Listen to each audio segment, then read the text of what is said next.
Amantes de lo desconocido, muy buenas noches. Hoy empezamos la introducción de este canal de una manera totalmente diferente. La pregunta es ¿por qué? Este mensaje va más dirigido a las personas que se han suscrito últimamente al canal, porque gracias a ustedes hemos llegado a uno de los objetivos a corto plazo que realmente nos ha costado mucho, pero por fin hemos llegado a la cantidad de 500 suscriptores.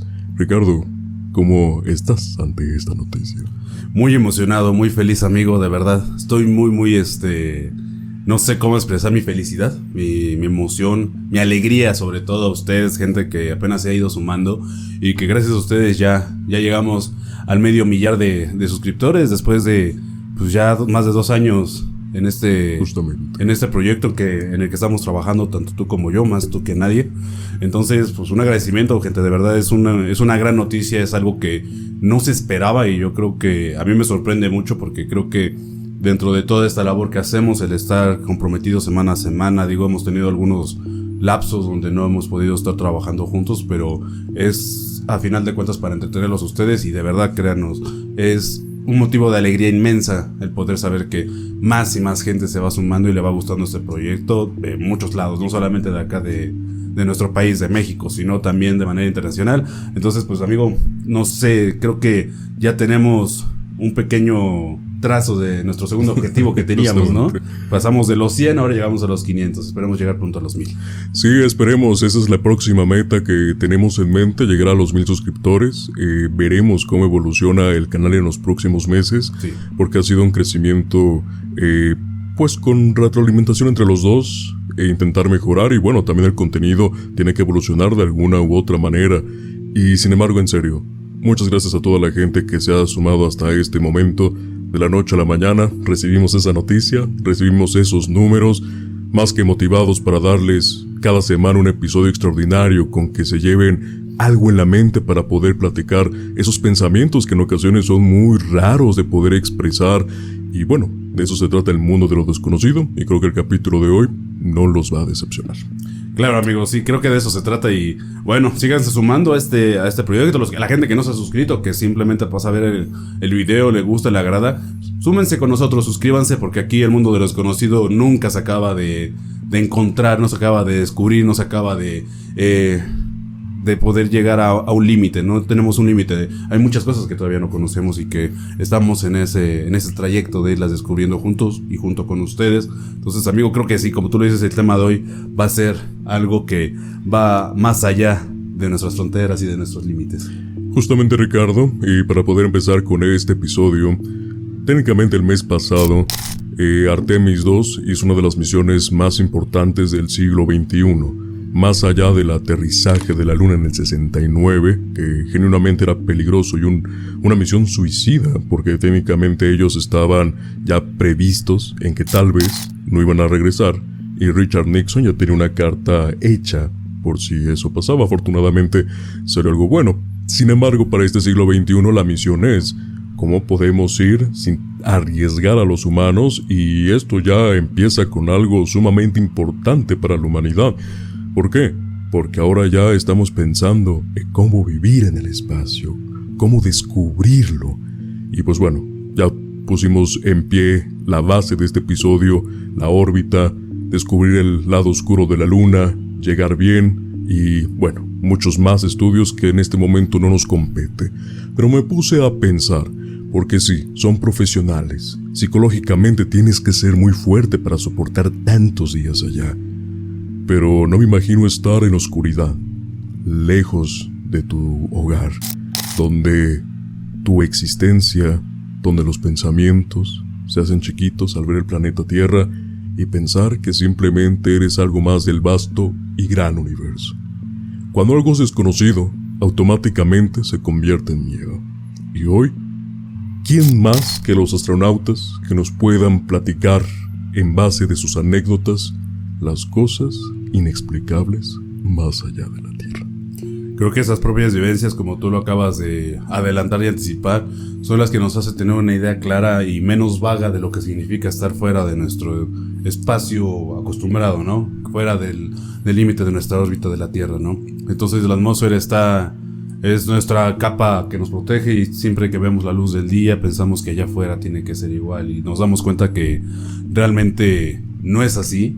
No es así, es un mundo demasiado siniestro, es una aventura demasiado siniestra, ¿no? Y creo que ambos que somos cinéfilos nos hemos dado cuenta en varias películas que en base a estas experiencias narradas por los propios astronautas te das cuenta de todos los peligros que conllevan, ¿no? Podría mencionar muchas y citar varias películas acá, pero creo que la gente que se aventura inclusive hasta las películas de terror que sí tienen que ver con el espacio te pueden dar una clara idea y una forma un poquito más sustentable de que hasta la cabeza te podría jugar chueco en esos escenarios, ¿no?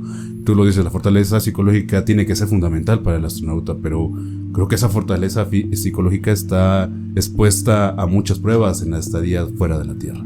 Y antes de poder empezar, Ricardo, ¿cuál es tu opinión sobre el espacio? Porque, insisto, creo que pensar en algo tan inmenso, pero sobre todo desconocido, en ocasiones puede llegar a choquear la idea colectiva y bueno, empiezan los pensamientos más profundos de nuestro propio ser. ¿Sabes qué? Yo creo que en algún momento cuando era yo niño me gustaba la idea de ser astronauta, me daba mucha ilusión, ¿no? Poder llegar al espacio y estar fuera de la órbita de la Tierra. Y creo que después de eso, después de empezar ya a investigar, conocer, ver documentales, ver la exposición en la que está el cuerpo humano, los riesgos que conlleva el quedarte sin oxígeno, que se te rompa el casco, cosas así, creo que mi impresión sobre el espacio es que es demasiado aterrador por sí mismo. O sea, hemos tenido aquí muchas situaciones que son aterradoras en nuestro propio planeta, pero el hecho de que sea un espacio tan inmenso, lleno de oscuridad, cuando vivimos siempre en la luz, creo que lo hace aterrador por sí mismo, ¿no? Entonces, le tengo mucho respeto a esa parte, pero creo que si a mí me preguntas, yo no me veo saliendo de mi planeta para ir a explorar más allá, ¿no? Creo que no es parte de mis ideas, por lo mismo, porque aparte de que puede sonar aterrador, da mucho miedo el propio riesgo de estar allá afuera y que algo salga mal y ya no puedas regresar. Pues bien, Ricardo, partiendo de ese punto, me encantaría poder platicarte sobre 3 anécdotas de astronautas que justamente van a coincidir con lo que hemos comentado previamente, y me gustaría empezar con el Apolo 10, porque curiosamente uno pensaría que el espacio no hay sonido, pero cuando piensas que un astronauta escuchó música, vaya, creo que es un poquito raro. Ok. En mayo de 1969, a tan solo 2 meses de que el ser humano lograra pisar la Luna por primera vez, la NASA lanzó una misión que, aunque menos recordada que la del Apolo 11, fue fundamental para que ese objetivo se volviera realidad. Se trataba de Apolo 10, una especie de ensayo general en el que se aprobarían todas las maniobras necesarias para el alunizaje, con la única diferencia de que, en esta ocasión, no se tocaría la superficie lunar. La tripulación estaba conformada por 3 astronautas con amplia experiencia: Thomas Stafford, comandante de la misión; John Young, piloto del módulo del mando; y Eugene Cernan, piloto del módulo lunar. Los 3 sabían que su trabajo era crucial. Si algo salía mal en Apolo 10, el histórico alunizaje tendría que posponerse. La misión avanzó con normalidad durante los primeros días. Sin embargo, uno de los momentos más delicados ocurrió cuando el módulo lunar, conocido como Snoopy, se separó del módulo de mando para descender a una altitud de aproximadamente 15 kilómetros sobre la superficie lunar. Esta maniobra los llevó inevitablemente hacia el lado oscuro de la Luna, una región que, debido a la propia masa del satélite, bloquea completamente las comunicaciones de la Tierra.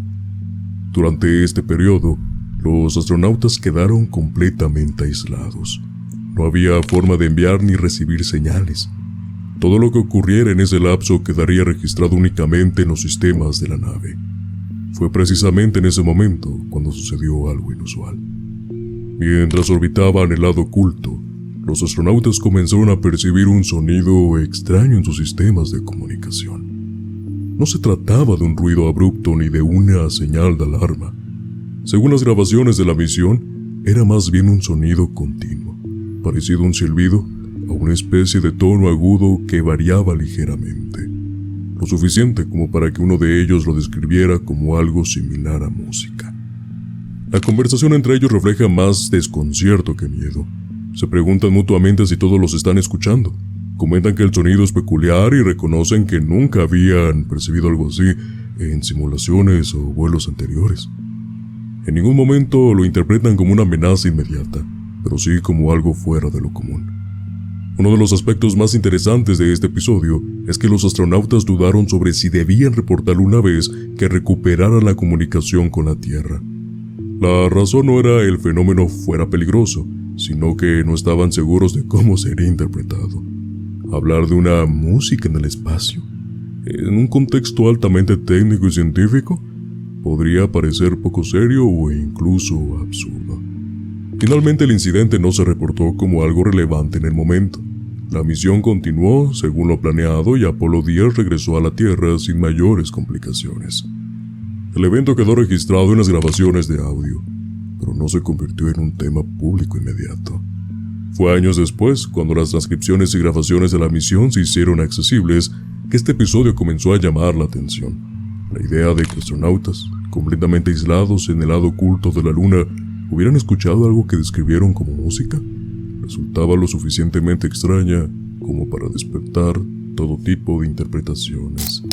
Bien, Ricardo, ¿qué opinas de este primer caso? Que ahorita vamos a dar una posible explicación que se dio con el paso del tiempo, pero en primera instancia, escuchando, repito, este primer relato, ¿cuál es tu opinión? Porque justamente estando del lado oculto de la Luna, donde técnicamente la señal falla en absoluto, no hay nada, llegas a escuchar música fuera de la Tierra. Creo que de por sí mismo ya es aterrador, ¿no? Ya te llama mucho la atención el estarlo escuchando, el estarlo, ahorita como lo estás narrando, lo estás platicando, creo que yo no me imaginaría el susto que se llevaron primero para empezar, porque Justamente. creo que partimos desde ahí, o sea, a lo mejor nos podemos reír un poco, pero imagínate, o sea, estás en medio de la nada, literalmente estás en la nada, atrás en el lado oscuro de la Luna y empiezas a escuchar un silbido, un sonido dentro de las señales de frecuencia.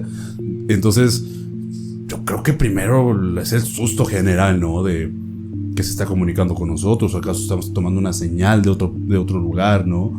De otro planeta, o es dentro de esas mismas frecuencias que llega a tener las propias radiaciones en el espacio, porque eso es una realidad, hay radiación en el espacio. Entonces puede que haya alterado a lo mejor los equipos de comunicación, alguna situación de este tipo, ¿no? Entonces creo que primero, así de entrada, creo que para mí, si yo hubiera estado dentro de la nave, yo creo que en ese momento voy al sanitario para poder liberar un poquito la tensión, ¿no? Porque creo que sí es muy complicado, o sea, sí, yo no quiero, te lo voy a repetir, no quiero ni pensar todas las posibilidades que se pudieron haber imaginado, ¿no? Sí, en ese momento, porque repito, en una misión 100% seria, donde técnicamente, pues bueno, creo que estaban en la antesala de un evento más importante como es el alucinaje, pero en ese momento, vaya, ¿cómo podrías reportarlo? Insisto, este tema se dio pie a que se conociera tiempo después, pero imagínate si hubieran llegado y explicándolo al público 100% antes del alucinaje, vaya, creo que sí hubiera sido erróneo incluso. No, ¿sabes qué? Es que podrías generar una histeria, bueno, una semi-histeria colectiva, ¿no? Porque al final de cuentas está en el espacio, ¿no? Pero ya en este momento, y hay que ser muy claros, se estaba empezando a desarrollar de mejor manera la teoría OVNI, ¿no? Esta parte de los objetos voladores no identificados, ¿no? Y de la existencia de otras especies de vida fuera de nuestro planeta, ¿no? Que esto se vino a comprobar hasta apenas en este siglo, pero me quiero retroceder a ese pasado como para poder poner en contexto. Creo que lejos también del reporte también era lo mismo para poder tratar a los astronautas que iban al Apolo 11. O sea, que iban a tomar la misión del Apolo 11. ¿Por qué? Porque al final de cuentas, si fue de práctica el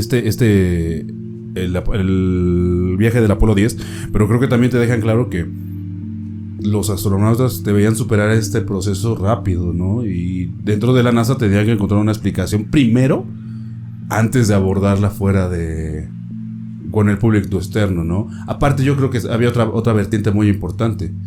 Se les podría caer el proyecto de un momento a otro y posponerlo hasta que se terminaran las investigaciones de por qué pasó esto. Hay que recordar por qué pasa el alunizaje, ¿no? Estamos en un contexto muy, muy fuerte dentro de la historia humana, que fue la Guerra Fría. Estados Unidos contra la URSS. Contra la extinta Unión Soviética. Entonces, si tú expones esto ante el mundo, la Unión Soviética podía haber tomado mucha más fuerza, porque a lo mejor en el contexto de Estados Unidos lo iban a mantener ahí, pero en el sesgo de la Unión Soviética iban a mantener la información cerrada, no iba a llegar. ¿Por qué? Porque así se manejaba el Partido Comunista de la Unión Soviética. Entonces, si lo pones en ese papel, también era un riesgo político. Era un riesgo político muy grande. Lejos del colectivo de la sociedad, el riesgo yo creo que mayor de manera gubernamental era ese. Y de manera social y política y estabilidad financiera iba a ser ese. Porque si arruinabas ese proyecto, si lo echabas para atrás o lo posponías, se te iba a venir abajo, no solamente en el aspecto de gallardía de Estados Unidos, sino hasta en economía. Pues bien, Ricardo, partiendo de ese comentario que afortunadamente repites, ¿no? Como solamente una anécdota desconocida en ese momento pudo desequilibrar dentro de la Tierra algo mucho más grande. Pues bien, la pregunta es, ¿cuál es la explicación que dieron con el tiempo? Pues la explicación oficial de la NASA es relativamente sencilla. El sonido fue producto de interferencias de radio. En concreto, se trató de la interacción entre las frecuencias de los sistemas de comunicación del módulo de mando y el módulo lunar. Bajo ciertas condiciones, este tipo de interferencia puede generar tonos audibles que, dependiendo de su variación, puede parecer casi armónicos. Desde un punto de vista técnico, esa explicación es consistente y está respaldada por análisis posteriores. Sin embargo, lo que sigue generando interés en ese contexto es en el que ocurrió. No era un entorno cualquiera, era el lado oculto de la Luna. Un lugar donde la tripulación estaba completamente incomunicada y operando en condiciones que incluso hoy siguen siendo extremadamente complejas. Además, hay un detalle que suele destacarse. Los astronautas no reaccionaron como si se tratara de una interferencia común. Su conversación sugiere que el sonido era lo suficientemente inusual como para llamar su atención y generar dudas sobre su origen. Con el paso del tiempo, este episodio se ha convertido en uno de los casos más citados cuando se habla de experiencias extrañas en el espacio. No porque implique necesariamente algo inexplicable, sino porque ilustra muy bien cómo incluso en misiones altamente controladas puede ocurrir fenómenos que, en el momento, resultan desconcertantes. ¿Qué opinas sobre la explicación? Repito, es una explicación oficial de la NASA, que al parecer sí hubo cierta interferencia, pero vaya, creo que en ese momento que un sonido en el espacio, con ritmo, con intención, en una misión importante, en un lado prácticamente desconocido en el espacio, aunque sea cercano en teoría, vaya, creo que a más de uno, como lo hemos mencionado, es un tema del que hablar. Y bueno, estos astronautas que estuvieron en la misión lo vivieron. De entrada, creo que lo primero que pensé cuando estabas platicando, yo pensé luego en esa posibilidad. Creo que fue la opción más lógica que se me vino a la cabeza. Pero me llama mucho la atención de que haya sido armónico, ¿no? Porque creo que inclusive las interferencias de radio las conocemos a la perfección, ¿no? Más ellos que están acostumbrados a tratar con este tipo de equipo. Acuérdate que los astronautas, aparte de ser astronautas, necesitan ser mecánicos, necesitan ser técnicos, necesitan ser electrónicos. O sea, deben de ser multitareas, necesitan tener pues no sé, más de una habilidad para poder estar ahí. No solamente es manejar la nave, o sea, que igual ya es complicado, ¿no? O sea, operar los equipos, pero también deben ser capaces de resolver ciertas situaciones con los aparatos y alguna computadora. Entonces, digo, se me hace muy lógico. Creo que a final de cuentas la NASA se fue por la mejor tangente. A lo mejor en ese momento era un poquito más desconocido, pero no deja de ser desconcertante, porque a final de cuentas estás en un lugar que no se tiene una observación clara de lo que realmente está sucediendo ahí, ¿no? Aparte, las condiciones son muy inhóspitas en ese lado, ¿no? En el lado oscuro de la Luna. Y creo y siento firmemente que, a pesar de que está en un espacio relativamente cercano a la Tierra, que igual está fuera de nuestro alcance, lo vuelve mucho más inquietante, ¿no? Porque hemos tratado de descubrir qué pasa fuera de nuestro sistema solar, pero tenemos un conflicto más grande, más cercano acá, que es la Luna, ¿no? O sea, que creo que lo hace un poquito más inquietante, ¿no? Digo, la explicación yo creo que fue para calmar más a la gente que realmente, como lo hemos dicho, hay muchas teorías de conspiración, y quién sabe si realmente hayan ocultado algo, ¿no? Como de, puede que sí, puede que no. Sí, es donde empieza acá a maniobrar el juego de qué piensa cada persona, y en una de esas suertes como la señal de wow. Ajá. En esta ocasión, insisto, casualidad, destino, no lo sé, hayan interceptado alguna señal que incluso ni nosotros estamos enterados. Exactamente, eso es lo que voy. Creo que queda ahí en el imaginario colectivo de que podría haber pasado un what if de que lo está ocultando como lo oculta muchas cosas de Estados Unidos. Pues bien, Ricardo, el siguiente apartado, la siguiente anécdota, tal vez, más allá de las teorías, hay una que me ha llamado mucho la atención. Algunas personas creen que los aliens, como raza, si se le puede decir una raza, al menos en este sentido, muchas personas dicen que se pueden tratar de ángeles y demonios. Okay. Y la siguiente anécdota es del Salyut 7. Comentan que supuestamente vieron ángeles en el espacio. Oh. En la década de los 80, ahora nos vamos también, obvio, en la Guerra Fría, pero ahora con la Unión Soviética, no se trataba de llegar más lejos, repito, entre Estados Unidos y la Unión Soviética, sino de demostrar superioridad tecnológica y científica.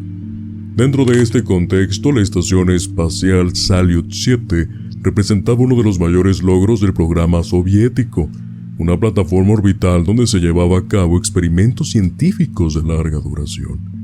En 1984, una de las misiones más conocidas que visitaron esta estación fue el Soyuz T-11, en la que participaron los cosmonautas Yuri Mashlev, Gennady Strekalov y Rakesh Sharma, este último convirtiéndose en el primer ciudadano de la India en viajar al espacio. La misión tenía objetivos claros: realizar experimentos científicos, observar la Tierra y continuar con las operaciones normales de la estación. Todo se desarrollaba dentro de los parámetros esperados hasta que, en un momento que no formaba parte de ningún protocolo, ocurrió algo que años después sería recordado como uno de los testimonios más extraños asociados a la exploración espacial soviética. Según diversas versiones que circularon posteriormente, principalmente tras la apertura informativa que siguió el colapso de la Unión Soviética, durante una de sus órbitas alrededor de la Tierra, los cosmonautas observaron una luz intensa que ingresó en su campo visual. No se trataba de un destello común como los que pueden producir los reflejos solares sobre la superficie de la nave o de la propia Tierra. Era una luminosidad persistente, definida, que llamó lo suficientemente la atención como para que los tripulantes interrumpieran momentáneamente sus actividades. Lo que describieron después es lo que ha dado forma al misterio.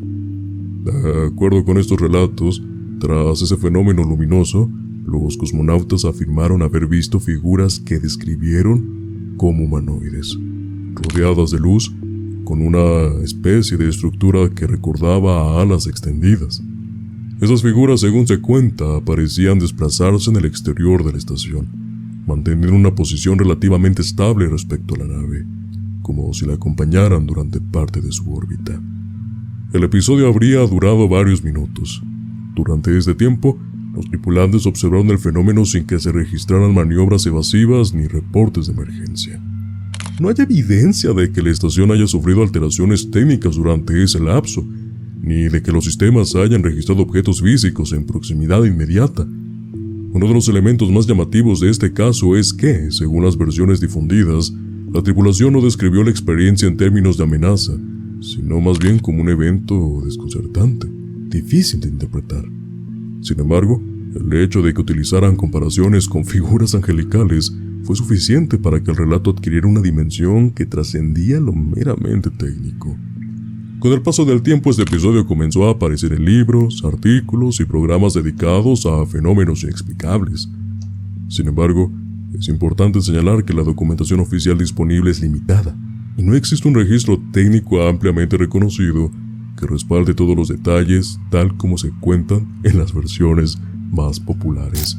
En un momento vamos a intentar dar una explicación, que obviamente eso también es un poquito extraoficial. Sin embargo, vaya, ¿qué opinas? Creo que en un mundo donde es altamente religioso, independientemente de la cual sigas, vaya, creo que hablar sobre ángeles en el espacio, poco común. Digo, ya escuchaste una armonía, ya escuchaste música, ya escuchaste un ritmo, pero ahora, que los ángeles posiblemente sí existan físicamente y que estén afuera de la Tierra orbitando, vaya, creo que habla de algo más allá de nuestro propio entendimiento, y más porque es una anécdota que ellos mismos vivieron. Sí, y creo que desde que lo mencionaste al principio y lo dijiste, creo que yo me quedé pasmado un poco, porque creo que el hecho de ver una figura angelical dentro de una misión del espacio, más de la Unión Soviética, ¿no? Que creo que la Unión Soviética era lo suficientemente random por sí misma, ¿no? Y más aterrizada en teoría. Sí, porque eran un poquito como más estables, ¿no? Lo sé, a mí me daría más miedo, ¿no? Porque había también teorías que conocemos, ¿no? De que estamos en una simulación, o que realmente el Dios que conocemos realmente no es un humanoide, o somos un experimento de otra raza. No sé si te acuerdas de la vez que platicamos de las teorías después de la muerte, ¿no? ¿Qué pasa después de la muerte? Que tenemos pendiente la segunda parte de esa serie. Entonces, si te acuerdas, mencionamos esa parte, ¿no? De que estamos como viviendo dentro de una Matrix, o que hay un ente fuera de nuestro espacio que simplemente nos maneja como un experimento. Y creo que no suena tan descabellado con este testimonio. Claro, hay que esperar la explicación, ahorita la platicamos, pero creo que partiendo de ahí te deja la pauta para decir, ¿y si sí? ¿Y si fue un error de la Matrix, tal vez, que dejó ver que realmente estamos siendo vigilados, que precisamente no son ángeles, es algo más allá? Sí, es como un poquito aterrador, ¿no? O como tratar de dejar un vestigio de, ok, aventúrate a investigar más allá, ¿no?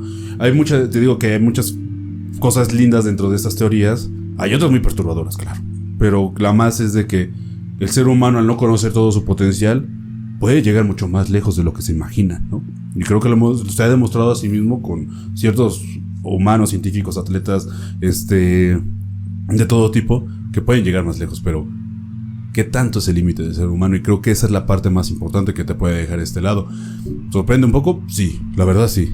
Suena aterrador, yo creo que lejos de sonar aterrador, que sea un poquito más angelical como cada un concilio. Pero ya cuando lo aterrizas por completo la idea, sí te quedas pensando de... Entonces, ¿a qué estamos jugando? Si nos vendieron la idea del cielo, ahí vas a estar, ¿no? Va a ser no sé, como tu morada final. Entonces creo que no estamos hablando del cielo, estamos hablando del volver a ser un punto cósmico en el espacio, ¿no? Sí, también lo hace un poco romántico, ser parte de... Pero no deja que dé miedo, la verdad a mí sí me dio miedo más que un poquito de concilio.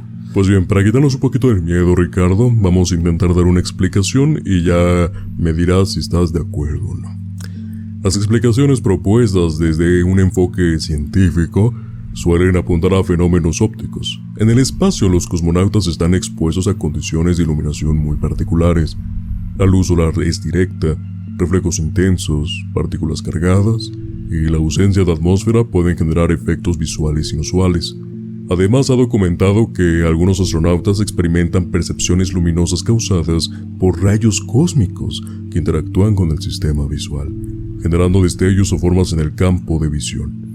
También se ha considerado el factor psicológico. Las misiones espaciales implican aislamiento, confinamiento y una carga de trabajo elevada. En ese contexto, la percepción puede verse alterada, especialmente cuando se combina fatiga, estrés y estímulos visuales atípicos. Bien, esto último que se ha mencionado del factor psicológico, creo que está más mencionarlo porque es un aspecto importante. No recuerdo el nombre.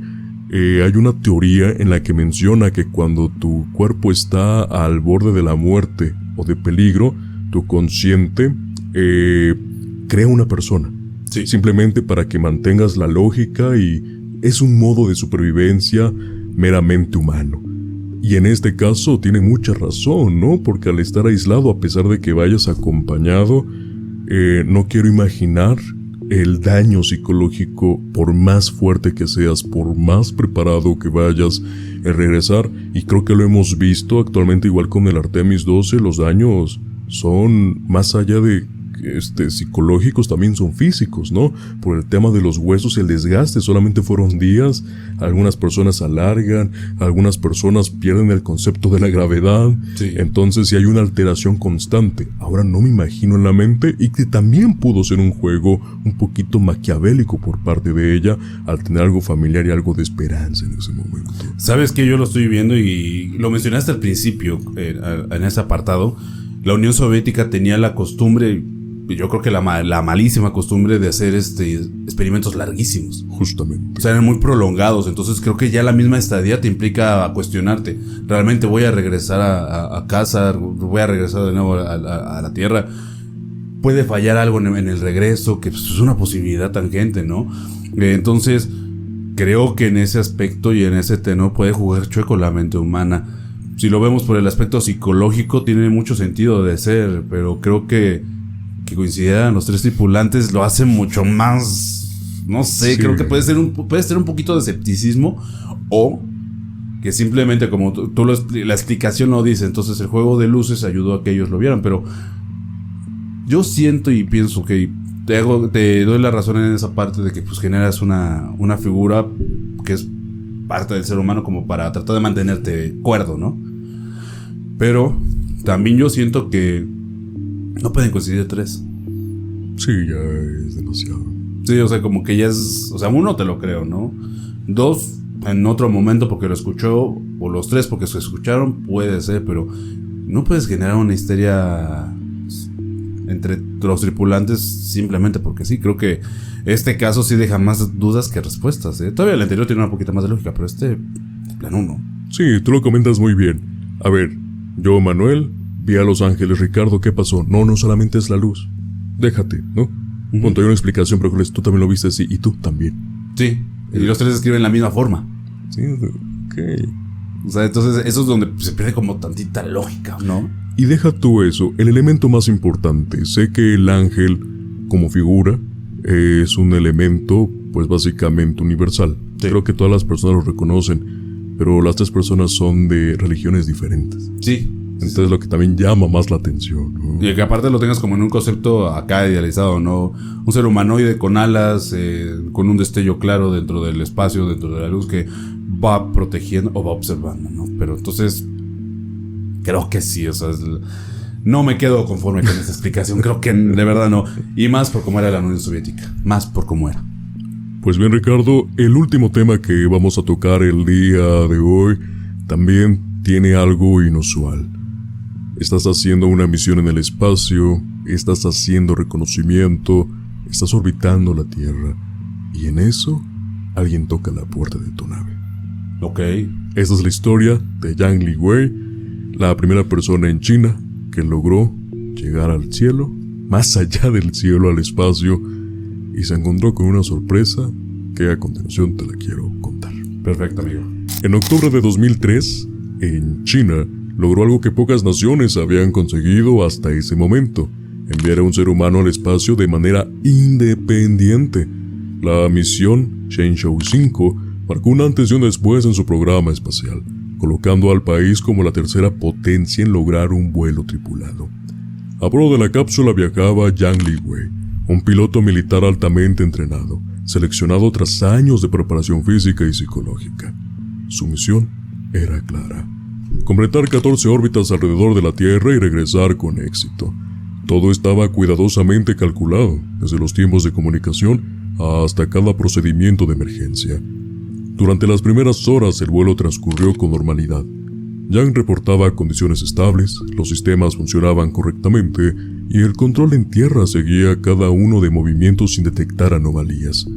Sin embargo, en algún punto de la misión ocurrió algo que no estaba completado de ninguna manual.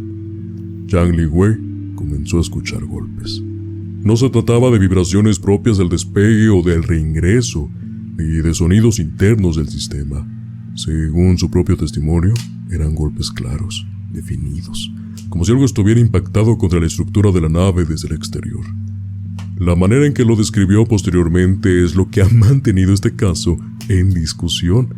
No eran ruidos difusos o constantes, sino sonidos que recordaban a alguien tocando la superficie. como si provinieran de fuera de la cápsula. En ese momento, Yang hizo lo que su entrenamiento le indicaba. Revisó los instrumentos, verificó presiones, temperaturas, integridad estructural. No había señales de daño ni de impacto real. Los sistemas no registraban nada fuera de lo normal. Aún así, el sonido persistía. Durante la misión hubo reportes de emergencia asociados a este fenómeno. Yang mantuvo la calma y continuó con sus tareas. Sin embargo, una vez de regreso en la Tierra, el astronauta habló del incidente en entrevistas posteriores, dejando claro que se trató de una experiencia real para él, aunque no pudiera explicarla. Otra vez hablamos de una nación en la cual, ya lo escuchaste, una persona preparada por años para esta misión.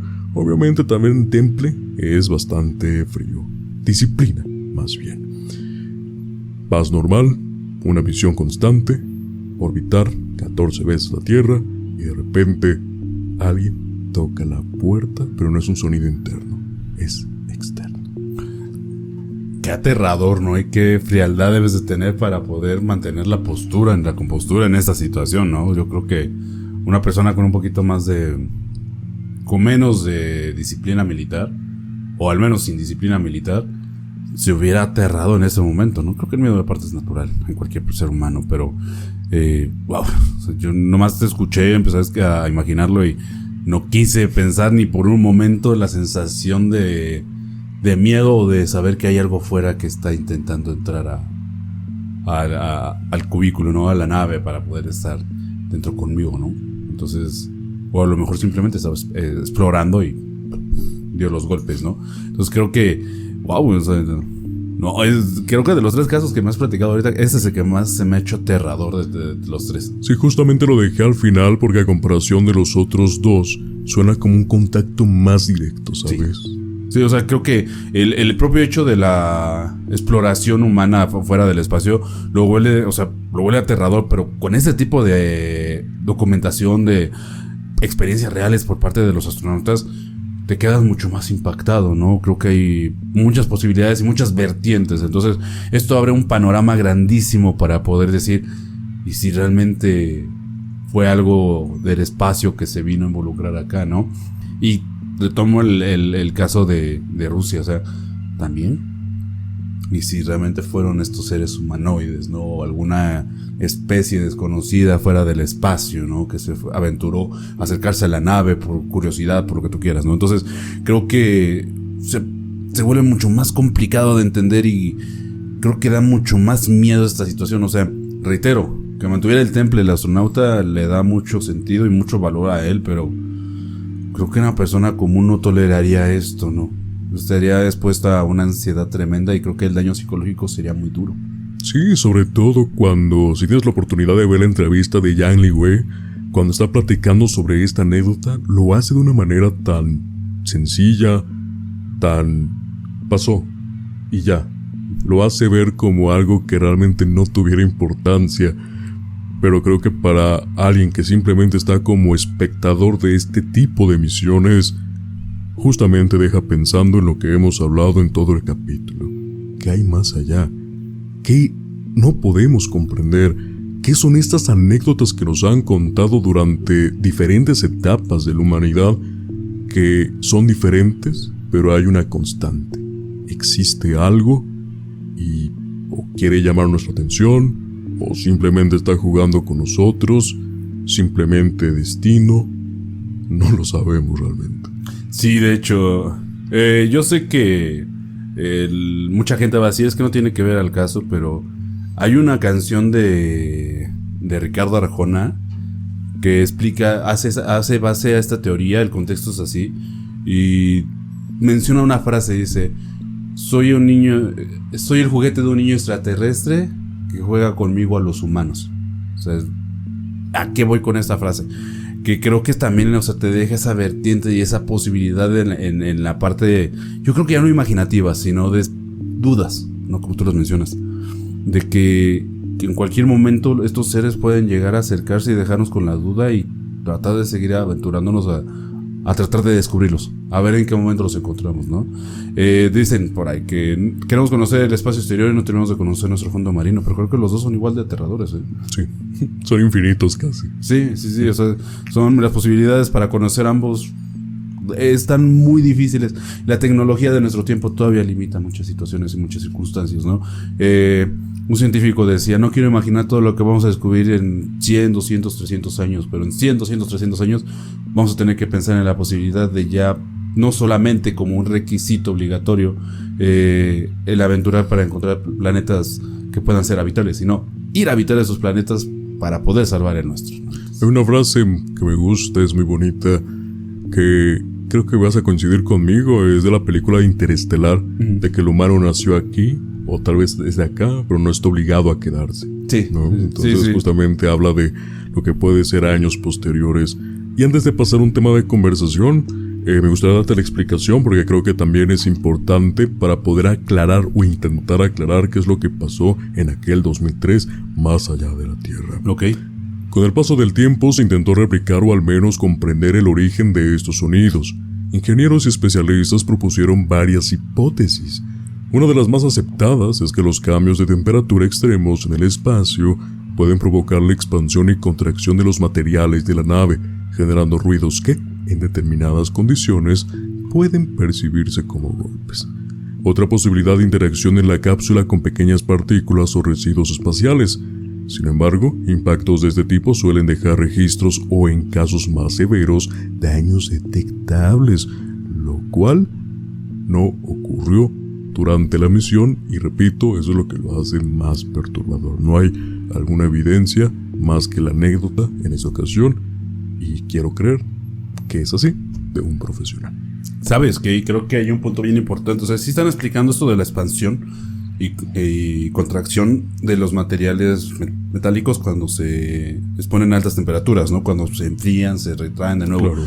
Pero creo que hasta inclusive el daño sería más que notorio dentro de la estructura, ¿no? Porque hay que recordar que sí, los metales sí tienen una cierta memoria, como nosotros con la sanación de ciertas partes, pero quedan abolladuras, quedan deformidades, o sea, es imposible que la estructura haya hecho esto, se contrajo, se expandió y regrese y haga pack.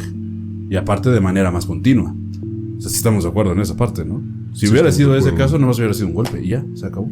Sí, lo ves como algo normal. Ahora, imagínate que se fueran más partes de la estructura. Todas al mismo tiempo van a hacer eso. O sea, no, porque a pesar de que la energía se transmite en base de ondas, en la cuestión de sonido al menos, o de vibraciones, igual como nuestra voz, como todas estas partes que conocemos día a día, no implica que pueda ser algo que sea tan probable. O sea, ¿no? O sea, que sea más de una estructura y que por la propia vibración pase a otra y genere ese sonido. Porque aparte entonces no lo hubiera escuchado en una sola zona. No, lo hubiera escuchado como... Hubiera explicado que fue como un recorrido, ¿no? Que a lo mejor hasta lo vuelve mucho más perturbable porque algo está caminando alrededor, ¿no? Si algo está orbitando y te está persiguiendo, justamente. Fíjate que es algo muy importante ahorita que tocas. No es cambiando de tema, pero va dirigido. Que dentro de estas teorías existe la posibilidad de que realmente estemos solos en el universo, pero que seamos nosotros años después, miles de años después, porque ves que surgió que lamentablemente mataron o asesinaron a 11 científicos que realmente eran parte importante de investigaciones más avanzadas de lo normal, incluso en el tema nuclear y en el tema de la gravedad. Y una de ellas mencionaba una especie de raza que es como una evolución, pero años después.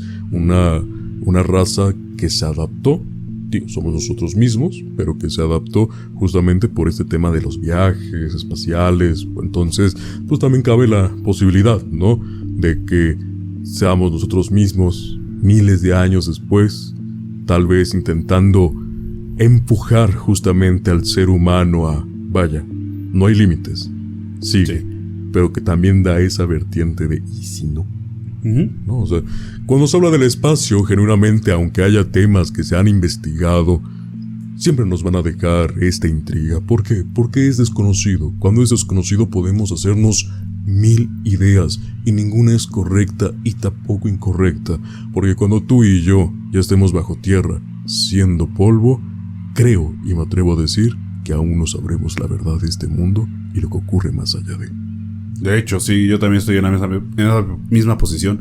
¿Sabes qué? Yo he notado que hay un común ya denominador dentro de estos factores explicado o quisiera como volver a citar la parte de Interestelar, que creo que es la película que más precisa trata de dejar las cosas. Claro, tiene un fondo científico, fue instructor, o sea, el director tuvo que investigar y tuvo que trabajar con científicos de la NASA para poder crear todas estas hipótesis de lo que se podría pasar, ¿no? De lo que podría ser el ser humano. Pero en Interestelar te explican la misma cuestión, es la misma hipótesis. Y también pasa en Star Trek. El viaje en el tiempo puede estar condicionado dentro de un agujero negro, ¿no? Donde se rompe espacio, luz, tiempo, el ser humano, ¿no? Y dentro de esto, esta teoría de que somos una raza más avanzada del futuro, que ya puede vivir fuera del planeta, que puede crear inclusive hasta exoplanetas, o que puede crear anillos o estructuras por sí mismo para que sean habitables, que tengan las condiciones de vida correctas, lo vuelve como, creo que lejos de ser perturbador, te deja con esa sensación de que nada más somos nosotros mismos cuidándonos, ¿no? Otra de esas teorías, ¿no? De que somos en el universo, ¿por qué estamos aquí, no? Y me gustaría citar la última, que creo que es la más importante, pero hay una película, no me acuerdo si era de Oblivion o no me acuerdo cuál es, pero te hablan de la posibilidad de que en el espacio, al vivir ya en una raza como mucho más avanzada, dejan a los peores acá en la Tierra, y hay personas que tienen todo el dinero y el poder del mundo para poder vivir fuera del espacio, ¿no? Y que ahí ya se puede curar todo tipo de enfermedades. Ya la tecnología avanzó lo suficiente como para que mediante radiación se eliminen las células que nos puedan matar, ¿no? Las enfermedades, los virus. Y creo que este tipo de teorías y este tipo de sucesos te dejan esa sensación, ¿no? De que lo que quiero rescatar, lo que dije al principio, creo que el ser humano está citado a llamarse a buscar otro límite y otra frontera, y creo que todavía no lo descubre. Y creo que si el mismo ser humano no se impulsa por sí mismo, tiene que venir de otro momento del futuro para venir a hacer que por él pueda llegar otro camino, ¿no? O a lo mejor es parte de la misma historia. Sí, son varias vertientes que te deja pensando este tipo de anécdotas de qué coincidencia en que todos hayan tenido una especie de contacto mínima, mayor o incluso directa, pero todas coinciden, todas parten de lo mismo. De hecho. Bien, Ricardo, ¿qué te parecieron esas 3 anécdotas de estos viajes hacia el espacio donde, insisto, creo que nos dejan más dudas que respuestas claras, ¿no? ¿Sabes qué? Me deja con muchas muchas dudas. Creo que el último que mencionamos fue lo que más dudas me dejó. Creo que hiciste muy bien en dejar este último tema al final. Los otros dos son interesantes. Creo que el primero tenía un poquito más de lógica, ¿no? Sí, era como parte más, pero insistiendo, creo que hay cosas que por ahí lo dejan en el vilo, en el limbo. Creo que el menos explicable fue el del caso de la Unión Soviética, ¿no? Creo que es el que menos explicación tiene de manera lógica, a pesar de que te la da, ¿no? Y el último sí tiene una explicación mucho más lógica dentro de todo, pero también deja muchas vertientes, muchas dudas, ¿no? Muchos cuestionamientos, y creo que yo me voy con la idea de que sí somos un preset que estamos constantemente en repetición y en repetición hasta que se pueda llegar al punto donde tengamos que avanzar, ¿no?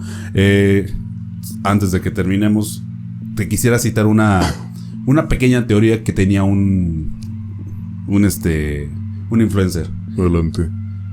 Él decía: ¿y si tú vienes precargado con todo lo que vas a hacer en esta vida y simplemente los pequeños fallos que tienes son un pequeño error en tu sistema, y después se corrige mientras duermes para que al día siguiente vuelvas a llegar a ese punto? ¿Por qué partía de eso? Por los déjà vu. Ok. Entonces esos famosos déjà vu que llegamos a tener como personas de ya viví esta parte, o la soñé, o por alguna situación, ¿te acuerdas? Entonces dejaban claro esa teoría, decía: y si realmente ya estuvimos con el presente de lo que vamos a hacer, y cuando terminamos simplemente vuelven a tomar como tu alma vital, la energía, y la instalan en otro cuerpo, o sea, la teoría de la resurrección, de renacer en otra persona. Sí. Entonces te abre un campo de posibilidades enormes. Sí, hombre. ahorita que mencionaste esa parte del que a lo mejor somos nosotros mismos, volviendo a meter el preset en otro ser humano para que este ser mecánico, orgánico, siga avanzando y ayude a que se siga llevando adelante y que todo mantenga un mismo ritmo. Es una muy buena teoría porque en efecto la he escuchado muchas veces, no solamente como en una conversación, sino, bueno, sí, en varios temas de conversación, y todos coinciden en lo mismo, ¿no? Que casualmente en nuestra historia, cuando llegamos a conocer, vaya, es repetitiva en todos los aspectos, en todos. Sí. Y lo más aterrador es que muchas de ellas nos alejan tanto. Sí, no, la única diferencia creo que son la parte tecnológica, pero la parte social, ¿no? Porque va cambiando, hay otros contextos, pero en esencia se sigue repitiendo, ¿no? Es lo mismo. Es lo mismo. Que dicen por ahí, quien no conoce su historia está condenado a repetirla. Justamente. Pero si ya conocemos nuestra historia y simplemente estamos en un ciclo de repetición. Sí, digo, vaya. Me dejaste pensando muchas cosas en el episodio del día de hoy y te agradezco, no voy a poder dormir. Pues bien, Ricardo, antes de poder finalizar el episodio de una manera pues oficial, quisiera hacer un comercial, que es que nos sigan en nuestras redes sociales. Estamos subiendo contenido adicional que espero les esté gustando. Recuerden, @miedosnocturnospodcast, a excepción de X. Antes Twitter, ya estamos como @miedospodcast. Y bueno, también suscríbanse al canal de YouTube, por favor. Estamos logrando buenos números. Vean los videos, comenten, denle like, suscríbanse, activen la campanita de notificaciones para que no se pierdan el contenido semanal que traemos para todos ustedes. También estamos en Spotify, porque recientemente nos preguntaron si estamos en Spotify. Sí, estamos en Spotify, @miedosnocturnospodcast. También escuchen los episodios y sigan el podcast. Finalmente, califíquenos con las estrellas que ustedes creen que este proyecto se merece. Y bueno, Ricardo, ¿algo más que desees agregar? No, nada, volver a agradecer a la gente. Ya más de medio millar de suscriptores y vamos en un muy buen camino. Muchas gracias y espero que también se queden con las mismas dudas que te dejé hoy a Manu para que no puedan dormir. Pues bien, Ricardo, sin nada más que mencionar, agradecerte por acompañarme en este viaje más allá de la Tierra y desearte una muy buena noche. Muy buena noche, amigo.